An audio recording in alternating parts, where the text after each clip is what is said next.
Okay, guys, I saw this over on Instagram and I wanted to bring it over here and expound on it because this has got to be one of the most accurate depiction for me being an ADHD girl. I'm gonna scoot to the side so y'all can see it.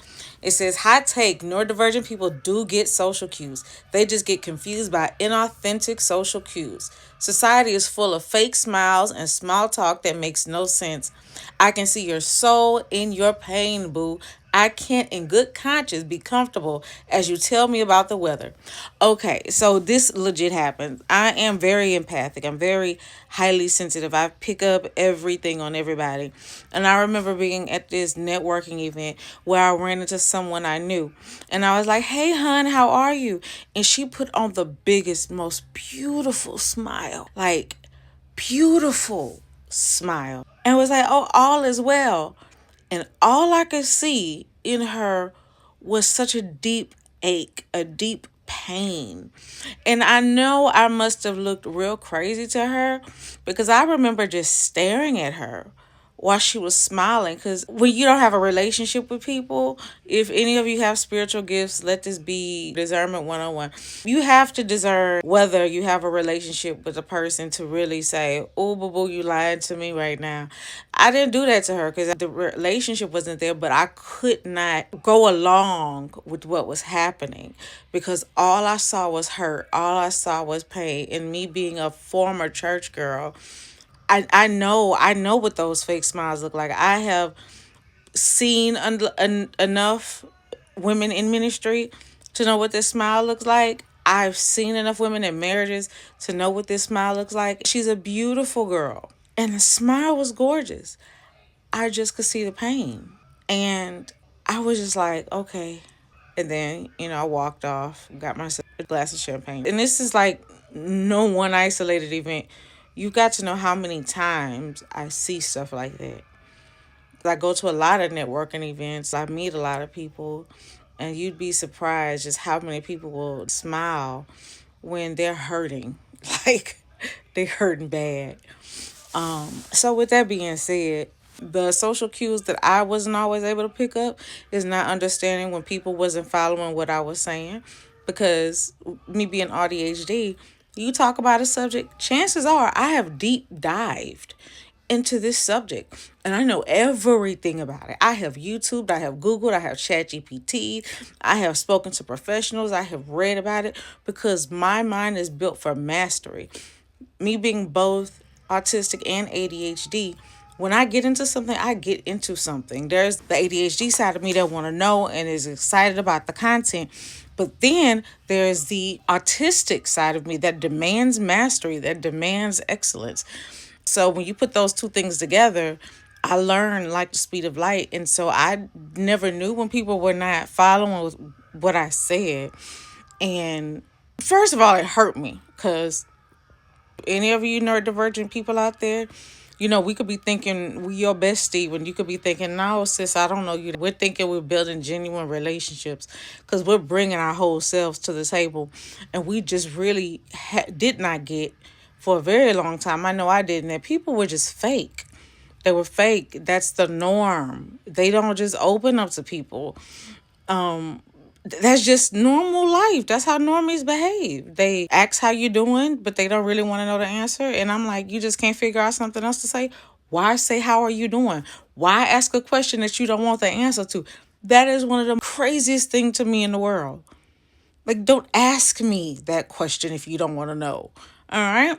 Anyway, that's a little tangent that I went on. But that's how it was for me.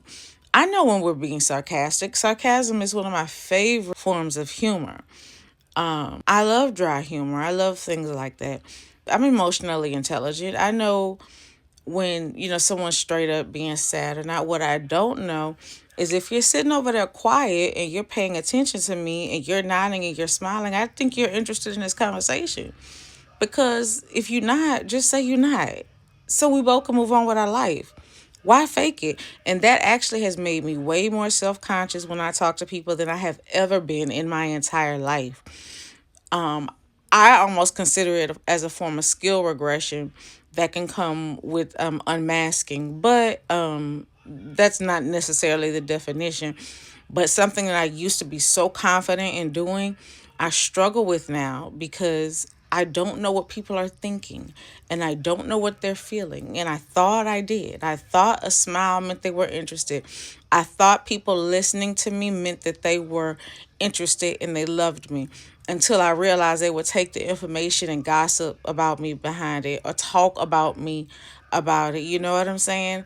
Or say things like, oh, she's lying because her eyes look to the left. I'm like, people come up with the craziest stuff. I'm not kidding you. And so that really has made me go into hermit mode 1,000%. I have trusted people that I'm around, but for the rest of the world, I can't do it because their default is to say either I'm different, that something is wrong with me because I'm different. They reject me because of that. And listen, I love my brain. I wouldn't trade it for a neurotypical brain at all. But people will either, say I'm different or call me crazy or call me stupid or something like that in real life because I don't think like them, or they just gossip about it because I'm not like them. And I know in a couple of circumstances I was considered stuck up or things like that, when if you really know me, I'm one of the most down to earth people. I just know what I can do and I know what I can't do. And when I can do something, I can do it. When I know something, I know it. It doesn't mean I can't stand to be corrected. If I ask you why, if I push back, it's just because I'm wanting to know if you have information that I don't have, so I can integrate it into my processes and move forward. So, with that being said, I do want to dispel the myth that, especially with a lot of Black women, and women are now finding out that they're neurodivergent or autistic, or have ADHD, or whatever their brain chemistry is at the moment. It's like, don't say that, oh, well, autistic people can't do this. It's a spectrum, honey. It's a spectrum, and it's different for all of us. And if you are a Black woman, you were raised to mask. If you was a woman, you was raised to mask. We didn't get the ability to do what men and boys did, so we had to learn how to be high masking. And that's why in our 30s and 40s we tired. We cussing you out like real fast. We're not thinking twice about it. We staying in our house and we minding our business and staying hydrated, keeping the skin together, learning to do our nails, keeping our peace. But you can't discount a person's diagnosis because it doesn't look like what it has been on a white man all these years, okay? Because you don't know. You don't know. So if your sister, a cousin, or whatever come to you and tell that they found out, the next question should be, how can I support you? You're not the doctor. It's not for you to dissect the diagnosis. So, with that being said, we know cats and dogs are not falling out the sky when you say it's raining cats and dogs. What we don't know is that you're lying when you're smiling, or you're faking interest when you're not really that interested. Just give us the courtesy to keep it 100. That's it. That's all I got to say.